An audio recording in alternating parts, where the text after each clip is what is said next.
আসসালামু আলাইকুম। আজকে রাজনীতি নিয়ে কিছু কথা বলি। রাজনীতিকে যারা পেশা হিসেবে নেছে তাদের জাহান্নামে যাওয়ার সম্ভাবনা খুবই বেশি। তবে যারা পার্ট টাইম হিসেবে রাজনীতি করে, মানে অন্য কাজের পাশাপাশি বা চাকরির পাশাপাশি, তাদের বেলায় ঠিক আছে। কিন্তু যারা শুধু রাজনীতিকেই পেশা হিসেবে নেছে তাদের জাহান্নামে যাওয়ার সম্ভাবনা খুব বেশি। কারণ এদের আয়ের একমাত্র উৎস হচ্ছে জনগণের হক মেরে খাওয়া। এদের কোনো বাংলাদেশের কোনো রাজনৈতিক দল থেকে কাউকে বেতন দেওয়া হয় না। আল্লাহর শিরকের মতো গুনাহকেও খাস তওবা করলে আল্লাহ মাফ করবে, কিন্তু বান্দার হক যদি কেউ মাইরে খায় আল্লাহ সেটা মাফ করবে না। আর রাজনৈতিক দলদের এদের আয়ের উৎস হচ্ছে কাবিঘাট, টিআর, রিলিফ, অনুদান বা সংস্কারমূলক কাজ, উন্নয়নমূলক কাজ, এর থেকে কমিশন খাওয়া। কিছু জনপ্রতিনিধি আছে তারা নিজেরা খায় না, কিন্তু তার আশেপাশে যেসব লোকজন তাদেরকে খাওয়ার সুযোগ করে দেয়। বলে যে আমি হজ করে আসছি, আমি আলহাজ মানুষ, আমি এসবের খাই না, কিন্তু সে এটা খাওয়ার সুযোগ করে দেয় আশেপাশের লোকরে।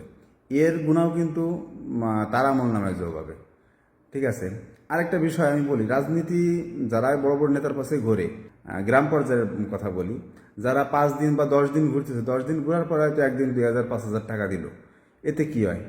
ওই টাকা সারা জীবন তার কাছে ঋণী হয়ে থাকবে। আর একটা বিষয়, সে যদি কাজ করে ওই 5 দিন 10 দিনে কিন্তু সে 5,000 টাকা কামাইতে পারে। আমার দেখা মতে রাজনীতি করে প্রতিষ্ঠিত বা সমাজে খুব সম্মান নিয়ে আছে এমন কোনো লোক আমি দেখিনি। ঠিক আছে। রাজনীতি আসলেই একটা, মনে করেন, দল ক্ষমতায় থাকলে পারা সে খুব সম্মানী, তারে খুব করে। আর দল থেকে ক্ষমতা থেকে চলে গেলে এই যে বর্তমান আওয়ামী লীগের অবস্থা, দেশ ছেড়ে সব বড় বড় নেতা কোথারা পালাইছে। আর কিছু কিছু লোক তো আবার বিএনপি জামাতে ঢোকার জন্য দরজা খুঁজতেছে। সবচেয়ে বড় ভয়ঙ্কর বিষয় হচ্ছে সূরা হুদ আয়াত 92। আল্লাহ বলছেন যে কাল কিয়ামতের ময়দানে প্রতিটা বান্দাকে তার নেতা সহ ডাকা হবে। নেতা যদি জাহান্নামে যায় সেও জাহান্নামী হবে। আওয়ামী লীগ যেমন শেখ মুজিবের আদর্শ লালন করে, বিএনপি শহীদ প্রেসিডেন্ট জিয়াউর রহমানের।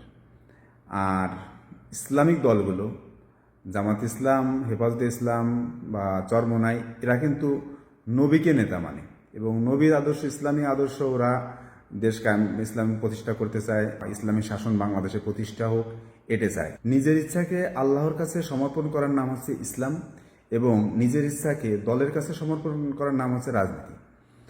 একটা লোক যখন সাধারণ লোক, সে যা খুশি তাই বলতে পারে, কিন্তু একটা রাজনৈতিক দলের নেতা, সে কিন্তু যা খুশি তাই বলতে পারবে না।